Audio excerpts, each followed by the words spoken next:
कात्यायनी माता नवदुर्गा के 6वें रूप हैं। माँ का नाम कात्यायनी कैसे पड़ा, इसकी भी एक कथा है। कथ नामक एक प्रसिद्ध महर्षि थे।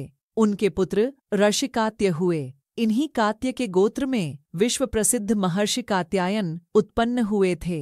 इन्होंने भगवती पराम्बा की उपासना करते हुए बहुत वर्षों तक बड़ी कठिन तपस्या की थी। उनकी इच्छा थी माँ भगवती उनके घर पुत्री के रूप में जन्म लें। माँ भगवती ने उनकी यह प्रार्थना स्वीकार कर ली। कुछ समय पश्चात जब दानव महिषासुर का अत्याचार पृथ्वी पर बढ़ गया, तब भगवान ब्रह्मा, विष्णु, महेश तीनों ने अपने अपने तेज का अंश देकर महिषासुर के विनाश के लिए एक देवी को उत्पन्न किया। महर्षि कात्यायन ने सर्वप्रथम इनकी पूजा की। इसी कारण से यह कात्यायनी कहलाईं। ऐसी भी कथा मिलती है कि ये महर्षि कात्यायन के वहां पुत्री रूप में उत्पन्न हुई थीं। आश्विन कृष्ण चतुर्दशी को जन्म लेकर शुक्त सप्तमी, अष्टमी तथा नवमी तक 3 दिन इन्होंने कात्यायन आर्षि की पूजा ग्रहण कर दशमी को महिषासुर का वध किया था। माँ कात्यायनी अमोघ फलदायिनी है। भगवान कृष्ण को पतिरूप में पाने के लिए ब्रज की गोपियों ने इन्हीं की पूजा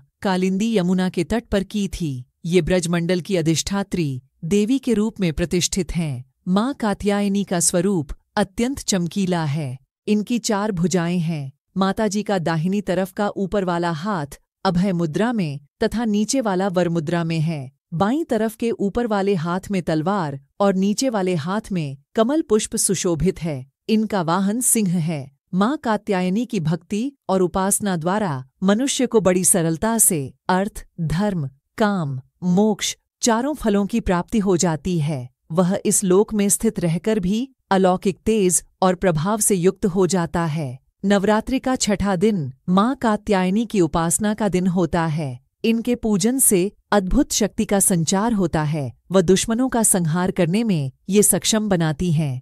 इनका ध्यान गोधूली बेला में करना होता है। प्रत्येक सर्वसाधारण के लिए आराधना योग्य यह श्लोक सरल और स्पष्ट है। माँ जगदम्बे की भक्ति पाने के लिए इसे कंठस्थ कर नवरात्रि में 6ठे दिन इसका जाप करना चाहिए। या देवी सर्वभूतेषु शक्तिरूपेण संस्थिता नमस्तस्यै नमस्तस्यै नमस्तस्यै नमो नमः। अर्थ, हे माँ सर्वत्र विराजमान और शक्ति रूपिणी प्रसिद्ध अम्बे, मैं आपको बारंबार प्रणाम करता हूँ। इसके अतिरिक्त जिन कन्याओं के विवाह में विलंब हो रहा हो, उन्हें इस दिन माँ कात्यायनी की उपासना अवश्य करनी चाहिए, जिससे उन्हें मनोवांछित वर की प्राप्ति होती है। माँ को जो सच्चे मन से याद करता है, उसके रोग, शोक, संताप, भय आदि सर्वथा नष्ट हो जाते हैं। जन्म जन्मांतर के पापों को नष्ट करने के लिए माँ की शरणागत होकर उनकी पूजा उपासना के लिए तत्पर होना चाहिए। कृपया चैनल को सब्सक्राइब कर लें, जिससे हमको वीडियो बनाने की उत्साह बढ़ता रहे।